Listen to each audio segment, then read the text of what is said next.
Bahujan Samaj party के नेता चंद्रदत्त गौतम से खास बातचीत में आज उन्होंने बताया कि 2024 का लोकसभा चुनाव देश की दशा और दिशा तय करेगा। आपको बता दें कि चंद्र गौतम को अभी हाल ही में लोकसभा प्रभारी नियुक्त किया गया है। उनसे खास बातचीत में उन्होंने बताया कि बहुजन समाज पार्टी के आधे से ज्यादा नेता दूसरी पार्टियों में मौजूद हैं। उसके बावजूद भी हमारे मिशन में किसी तरह का कोई फर्क नहीं पड़ा है। उन्होंने कहा कि आज भी बहुजन समाज पार्टी का मिशन जो काशीराम ने शुरू किया था वह बिल्कुल उसी तरीके से चल रहा है और लोग आज भी बसपा से जुड़े हुए हैं। उन्होंने बरसाती नेताओं पर चुटकी लेते हुए कहा कि ये वह लोग हैं जो सत्ता के लोभी होते हैं और जहां सत्ता का सुख इन्हें नजर आता है यह उस पार्टी में चले जाते हैं। चंद्रदत्त गौतम ने बताया कि बहुजन समाज पार्टी का हर एक सिपाही इस वक्त पूरे जोश के साथ राष्ट्रीय अध्यक्ष बहन कुमारी मायावती को प्रधानमंत्री बनने के प्रयास में लगा हुआ है और हम पूरे देश में जहाँ जहाँ बहुजन समाज पार्टी चुनाव लड़ रही है बहुत अच्छी सीटें जीत कर आएंगे। सबसे पहले तो आपको बहुत बहुत बधाई, बहुत बहुत शुभकामनाएं। हम चाहेंगे कि थोड़ा सा आपका परिचय हमारे दर्शकों को हो जाए। पहले तो आपके चैनल को बहुत बहुत मेरी शुभकामना। धन्यवाद सर। और मेरा नाम चंद्रदत्त गौतम है। मैं झांसी का पूर्व जिलाध्यक्ष भी रहा हूँ, झारखंड प्रभारी रहा और बुंदेलखंड में दोनों मंडलों में माननीय बहन जी के आशीर्वाद से काम किया है। और अभी करंट में माननीय बहन जी ने आशीर्वाद दिया है जिला प्रभारी बनाकर बहुजन समाज पार्टी की रीत और नीति को जोड़ने के लिए जो दायित्व सौंपा गया है चुनावी समर में। ये चुनाव नहीं है, ये देश के बचाने का समय है, देश के संविधान को बचाने का समय है। ऐसे में हम लोगों को मिलजुल कर इस देशवासियों को, बहन कुमारी मायावती जी को इस देश का प्रधानमंत्री बनाना होगा, तभी इस देश का संविधान बचेगा। आने वाली जनरेशन जो हमारे महापुरुषों ने त्याग बलिदान दिया है, अपने बच्चों का कुर्बानी दी है, उनके बदौलत आज देश इस मुकाम पर है। यदि हम सोते रहे तो आने वाली पीढ़ी हमको पूछेगी कि बाप दादाओं ने ये तो कर कर इस देश का संविधान बना के रख दिया, आप लोग उस संविधान को बचा नहीं पाए। तो इससे हमसे ज़्यादा शर्म की बात नहीं होगी, क्योंकि बहुत शर्मिंदा होना पड़ेगा आने वाली पीढ़ी के सामने हम लोगों को। तो आज विकट परिस्थितियों में मेरा यही निवेदन है देशवासियों से कि बहुजन समाज पार्टी के नेता बहन कुमारी मायावती जी को इस देश का प्रधानमंत्री बनाने हेतु जहाँ जहाँ चुनाव हो रहे पूरे देश में, प्रथम चरण तो हो गया है जी, और जो बाकी चरण बचे हैं उसमें बहुजन समाज पार्टी के प्रत्याशियों को वोट देकर विजयी बनाने का काम करें, यही मेरा। सर, इस वक्त आप देख रहे हैं, जैसा कि सभी लोग देख रहे हैं, कि झांसी मंडल ही नहीं पूरे बुंदेलखंड में इस वक्त बहुजन समाज पार्टी में उठापटक का माहौल है।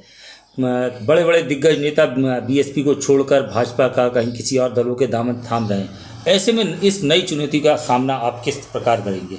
देखिए, ये चुनाव में जो बरसाती जिनको हम नेता कहें या सरकार के जो संरक्षण जिनको चाहिए, तो ऐसे लोग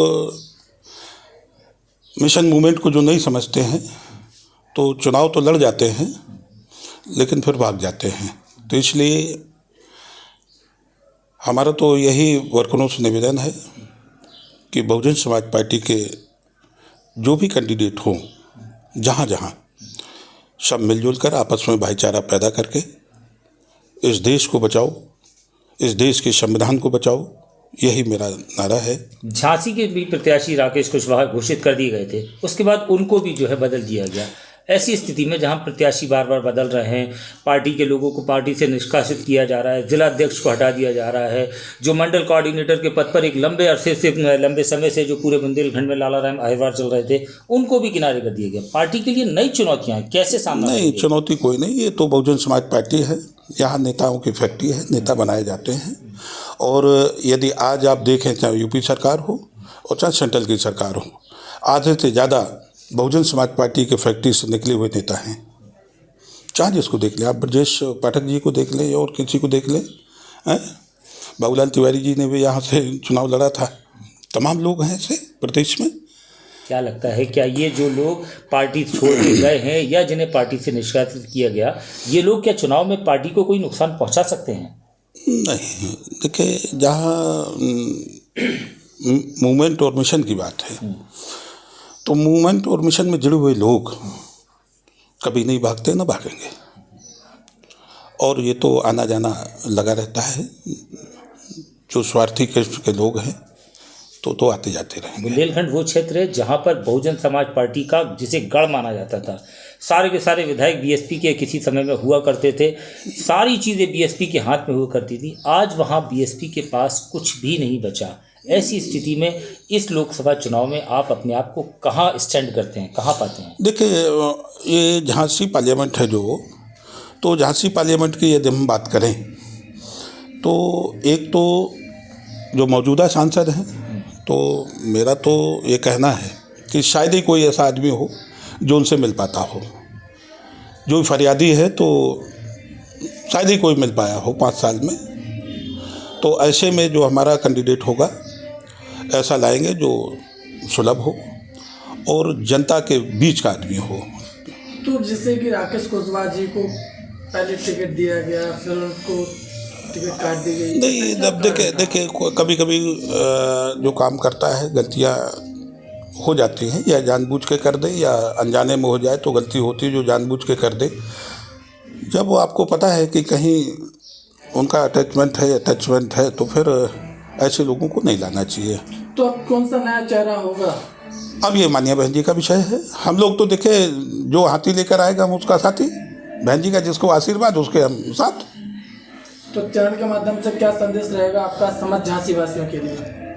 मैं तो पूरे देश के लोगों को यही कहूँगा कि देश को बचाना है, देश के संविधान को बचाना है, तो बहन कुमारी मायावती जी को इस देश को प्रधानमंत्री बनाना होगा।